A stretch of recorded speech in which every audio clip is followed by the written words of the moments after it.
Hey, so I was playing through some of the featured contracts in Hitman, trying to unlock the last of the bits of gear that I need to unlock, and I came across this one. And this particular one is kind of cool because it requires doing some of the lesser known things about this game in order to retain Silent Assassin. Um, the game kind of tells you about what I do in this, but it doesn't really go into any details. So I thought I'd make this video and explain exactly what I do um, in order to give you an idea of different ways you can get to your targets and still keep Silent Assassin. So we'll start with the loadout. So I'm starting in the shrine because there's a propane tank in the shrine, so I want to get that as quickly as possible. And then in the smuggle item slot, I pick the shrine as the location for the item, and I'm putting in the remote emitted gas device. So in the game, it tells you this, but in the game, there are two different types of poison. There's emetic poison and there's lethal poison. Lethal poison is kind of obvious what it does, but emetic poison, it'll make your target sick, and they'll wander around to some place in order to um, find a place to throw up. Um, So I want to move the target in this particular map, so I'm picking the emetic device, the emetic gas. Um, and then I'm bringing along a briefcase. It doesn't matter which one, I just chose this one. And inside the briefcase, I'm putting in a remote micro taser. So the thing about the micro explosives is that uh, the NPCs don't see them. Um, they don't react to them in any way, really. So you can drop them on the floor, you can throw them, and they won't notice, which comes into play. And then I'm bringing along a lethal syringe, and then I picked the secret one for my weapon, but it doesn't really matter because I never end up using it anyway. Um, and so you can see the targets here. One has to be injected with poison, one has to be exploded in an accident kill. Okay, so first thing I do, and it's going to happen pretty quickly, but the first thing I do here is I pick up the briefcase. I take out the micro taser and then I pick up the emitted gas device that was stashed here and I put it in the briefcase. Um, when you store a remote explosive device inside of a briefcase, it arms it before you put it in the briefcase. So you can actually leave the briefcase somewhere and then blow it up later.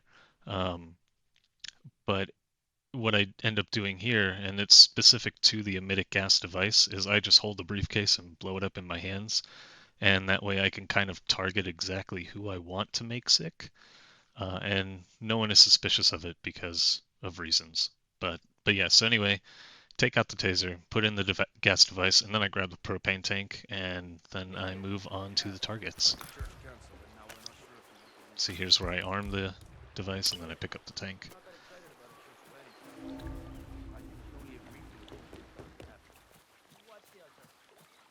And then I just make the long trek over to the targets. There are starting locations closer to the targets, but I don't know if there's a better propane tank to get for this.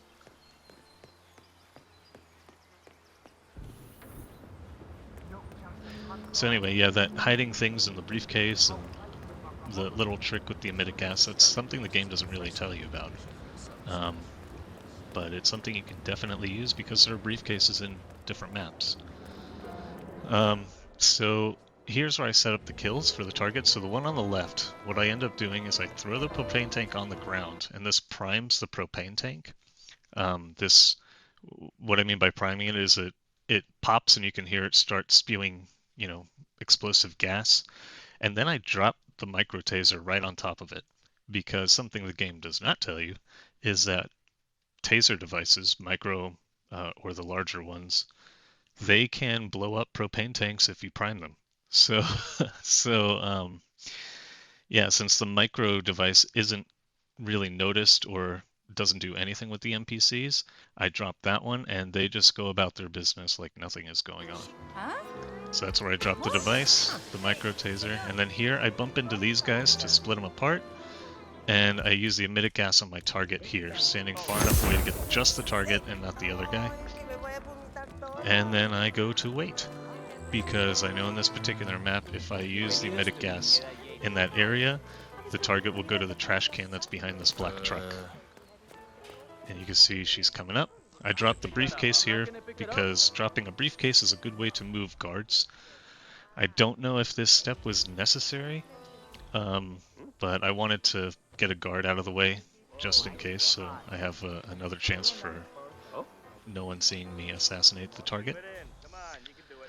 And so the person highlighted in blue there, I'm waiting until she reaches the bottom of the staircase, and then I'm going to blow up the propane tank, or blow up the taser, which blows up the propane tank. And because the propane tank is what killed the first target, that's considered an accident. So even though it was right in the middle of other people, because it's considered an accident, I still retain Silent Assassin. You can see my guns are still going to be green in the lower left. And as long as no other people around her have died, then we're good. It's going to stay green. And right here, I inject the other target with the poison. And since no one saw me inject the poison, that's considered an accidental kill as well. And people can find the body, but because it was an accident, quote unquote, it still keeps my Silent Assassin rating. And then I just exit. So yeah, I just wanted to share some of these more advanced techniques. I thought you'd find them pretty interesting. I'll just let the rest of the mission play out.